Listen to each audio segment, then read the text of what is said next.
Alam mo ba kung sino ang nakaimbento ng cellphone hawak mo ngayon? Noong 1973, si Martin Cooper, isang Amerikanong engineer, ay gumawa ng unang mobile phone.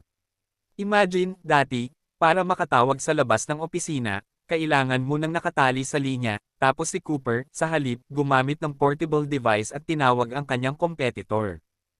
Ang unang cellphone na ginawa niya, tinatawag na Motorola Dynatac, ang haba ay halos isang paa at tumitimbang ng 2.5 pounds. Hindi kagaya ng slim at lightweight phones natin ngayon na pwede mo dalhin kahit saan.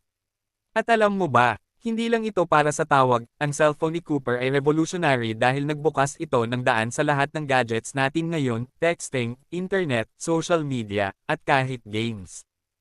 Kaya sa tuwing hawak mo ang cellphone mo, isipin mo, mula sa unang tawag ni Martin Cooper hanggang sa smartphone mo ngayon, isang malaking hakbang ang nagawa ng tech history. May kasunod pa to, follow o subscribe para hindi mo ma-miss.